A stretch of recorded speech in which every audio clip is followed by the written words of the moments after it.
Hi everyone, I'm here once again to talk about the guitar.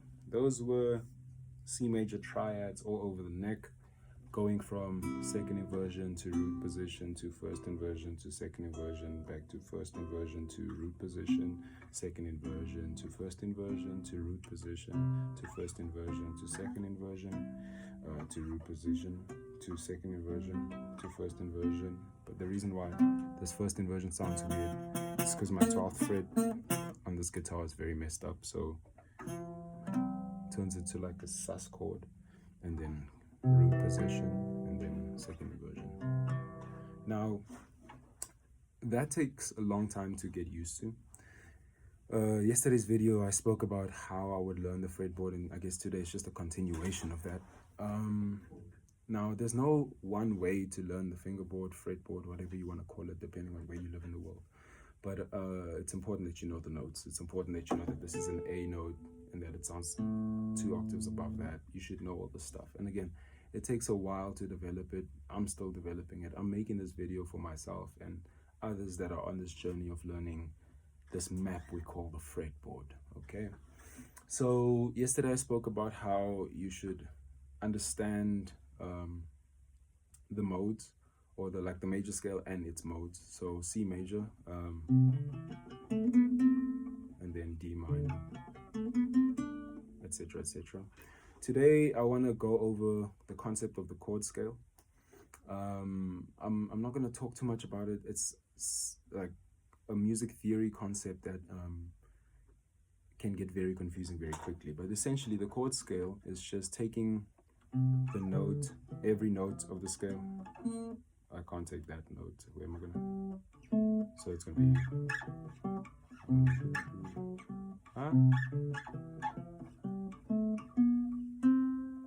and attributing chords to all of those. So this would be the major, so major 7, or just a major triad, and then minor triad, minor triad. All of that is the chord scale, right? So if you know the major scale has 7 notes and you know the numbers of those notes, you can figure out the chord scale, okay? Yesterday I spoke briefly on something we call tertiary harmony, or stacking thirds. This is how you build chords in the major scale, or any scale really, depending on which tonality you're going for. Tonalities is a whole other subject again. This stuff is very difficult to talk about because it's so interconnected, but they're also their own standalone concepts. So yeah, it gets really murky trying to explore, and I'm a self-taught music theorist and musician, so it's taken me a really long time to acquire this information and to make sense of it. Like I said in the previous video, you may have the information, but to assimilate it into your thinking takes some time. And on that note, I suggest that you keep a practice journal. It's very important. I'm very bad at this, but I have one. And I write down the things that I need to work on, the things that I notice in my playing, the things that I would like to explore, whether it's a music theory concept, whether it is a playing style, whether it is a lick, whether it's a song I want to try and figure out and transcribe. And having set days to do those things. You can't do everything. You can't work on everything every day. It's going to get tedious very quickly. You very often falls into this like despondent feeling of like, I'm not getting anywhere, you know. So it's like being realistic about the expectations and really just enjoying the process. And I think that's the difficult thing about enjoying the process, or about learning guitar, is enjoying the process, because sometimes you compare, and like you compare yourself to other players or your favorite players, or just to other people around you, or maybe even to yourself, but in a negative sense. And unfortunately, no one can really tell you how to deal with those things. You kind of have to just figure it out as you go, you know.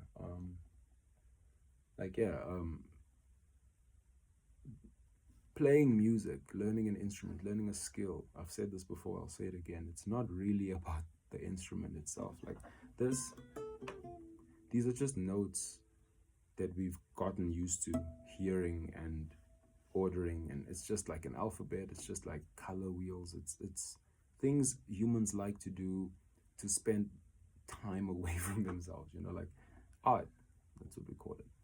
But the method is very unique because it's your own story. You need to have an awareness of your own story to make meaningful art. Yeah, one needs to have an awareness of themselves, an awareness of the world around them, and kind of merge these two things into an ideology that they share through the art. And I mean, many artists go without an ideology, but even that in itself is an ideology. You can't really escape it. Mouthful, rabbit hole. Anyway, so we were talking about the modes of C major, and we established that E Phrygian is the lowest mode.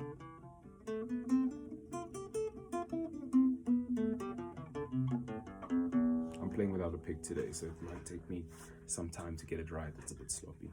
E Phrygian. Now, it's kind of hard to do the arpeggios for E Phrygian. Remember, I was talking about tertiary harmony, stacking thirds, taking one, skipping one, taking one, skipping one, right? It's kind of hard to do it in the open position, so I'm going to skip that for now, and we're going to move on to first position, which would be our F Lydian. We're going to then take out the arpeggios that naturally occur when we take one and skip one in this region of the fingerboard. And if you have a knowledge of the chord scale, again, the 7 notes, and knowing the scale degrees or the chord qualities of each one of those, 1 is major, 2 is minor, 3 is minor, 4 is major, 5 is major, 6 is minor, 7 is diminished or half diminished, depending on whether you're playing a triad or a tetrachord, and then 8 is 1, okay? So because we're on the F note, we can count C, D, E, F. F is the fourth. The fourth chord would then be a major chord, right? Major 7, okay? I suggest just doing tetrachords instead of triads, because I mean, triads are good, they're very important. I started off the video playing them, but I like how when you play the tetrachord, you end up on the octave. It kind of just makes your ear hear the sound. So, I mean, nothing's stopping you from going, but that sounds a bit disjunct for me. It's up to you what you prefer. Go and practice that. But make sure that you can hear the chord quality. You can hear that this is a major 7. Sing it if you want to, like, get it in your head. The next sound is the 5. The 5 chord is major. It's a triad, a major triad, or a dominant 7 tetrachord, right? So 7th chord, dominant 7. That's just a major chord with a minor 7 on top. Again, music theory, jargon. But yeah, so this is a major 7, F major 7, then G dominant 7. Huh? There it is. And you can take these up to 2 octaves. Huh? Oh man.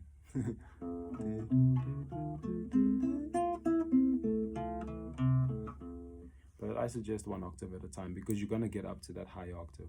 You'll see with this exercise. So the 4 chord, major 7, F major 7. 5 chord, G dominant 7. 6 chord is A minor 7. Ah.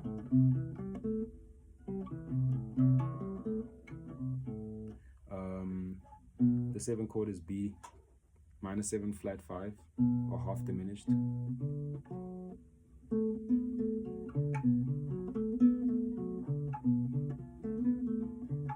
There it is. Right, I was playing the wrong notes. And then the 1 chord is C major 7. The 2 chord is D minor 7. The 3 chord is E minor 7. The 4 chord again, F major 7. Can you see how that's the second half of the 2 octave arpeggio? So this would be if I played it in 2 octaves. So that's just the half of it. Then the 5 chord again is G dominant 7. Then A minor 7.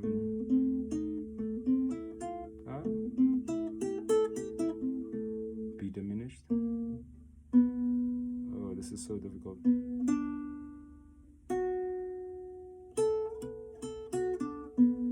Then C major 7. can see we've gone out of position quite some distance because we started here and we're up here now. So this is where I'd end. I'd end on the C chord. If you can find the tonic in every mode, end on that chord, second octave tonic above. Does that make sense? I hope it does. So that was this F Lydian box. The next box would be the G Mixolydian.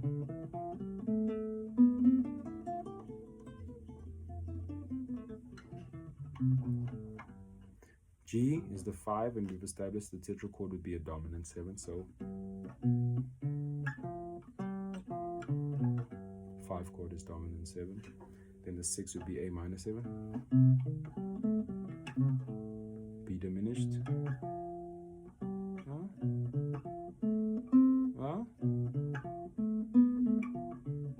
C major, D minor, etc. I'm not going to go through all of them. You can go and figure that out yourself if you know the modes. I'm just telling you what to practice. Also, again, remember that journal I spoke about, the practice journal? Cool. What you need to do with that is when you find these shapes, start looking at what looks or what seems similar.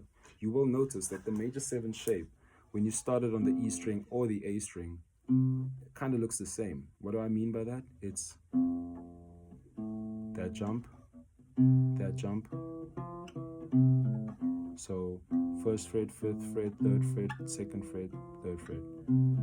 So it has a pattern to it that if you do the C on the A string, it's exactly the same pattern.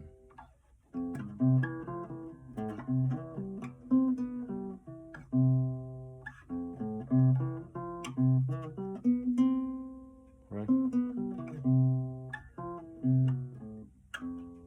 Right. Write those patterns down. Get into the habit of drawing your own little fretboards and like putting down the notes, you know, like make a 5 fret space. I think 5 frets is enough to make a position. Again, yesterday I spoke about it briefly, but a position is kind of just like an area of the neck you can play before the notes start repeating.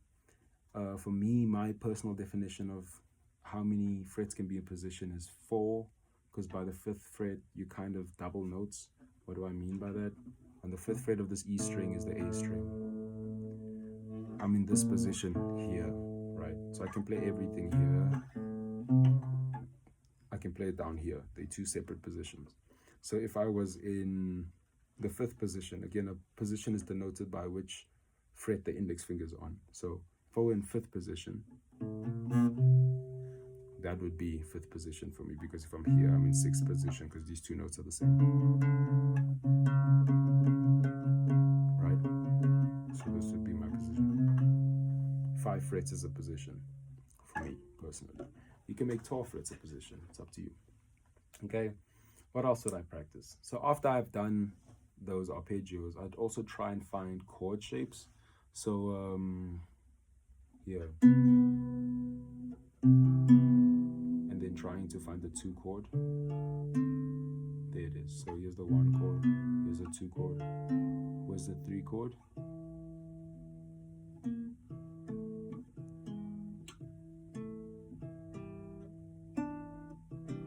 There's the 3 chord. So 3 chord, 2 chord, 1 chord. And that, now again, I had to go and look for it, which is why you would write it down in a practice journal and all of that other lovely stuff. Now, every one of those chords, the 1 major 7, 2 minor 7, 3 minor 7, 4 major 7, 5 dominant 7, 6 minor 7, and then the 7th minor 7 flat 5. All of those chords have a scale that is dedicated to them. So for instance, if we take the C major 7, the scale that's dedicated to that will be C major. Within that C major scale, there are chord tones and scale tones. The chord tones would be the 1st, the 5th, the 3rd, the 7th. The scale tones would be the 2nd, the 4th. So the 2nd, the 4th, 2nd, 4th, 6th, and I guess the 1 is the, doesn't matter. So like those 2 notes, and you'll notice that the chord tones for that scale are, again, 1, 3, 5, 7 is the odd numbers, and the scale tones would be the even numbers. But the even numbers are the next chord. So then the scale tones for the first chord become the chord tones for the second chord. So now if we're in D minor, our scale is D Phrygian. D Phrygian, I mean D Dorian.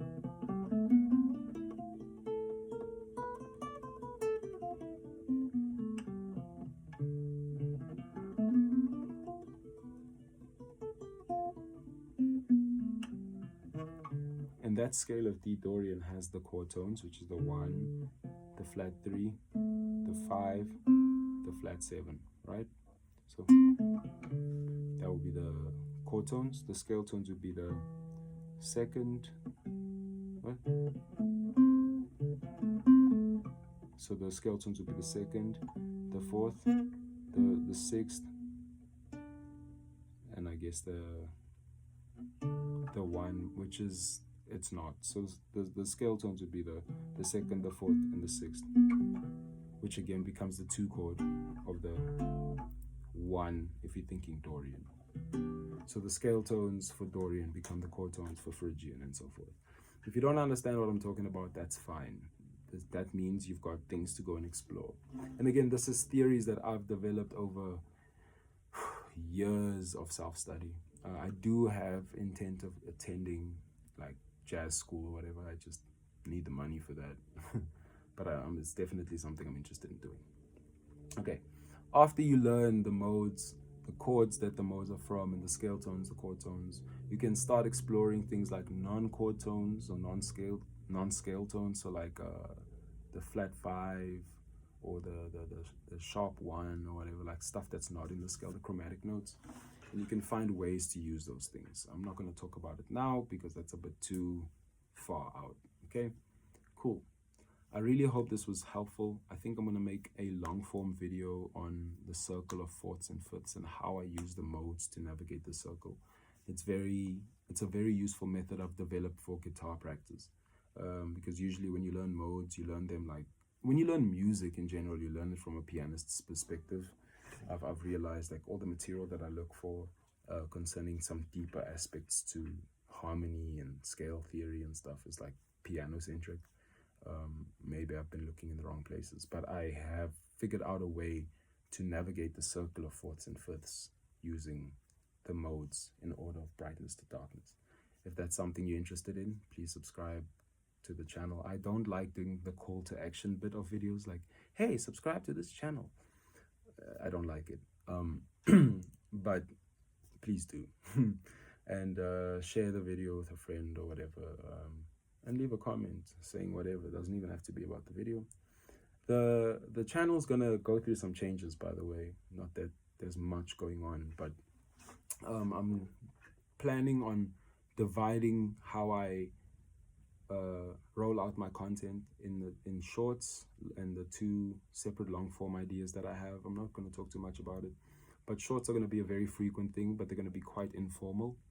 And then there's going to be long form videos of this style with like the vertical portrait mode, and then there's going to be long form videos that are landscape mode with some graphics and edits and stuff that are a bit more time consuming to make, but a bit more in depth with what I explore and not so rambly and philosophical, you know. Anyway, thank you for watching. Happy practicing. Have a good day. Take care. All that good stuff.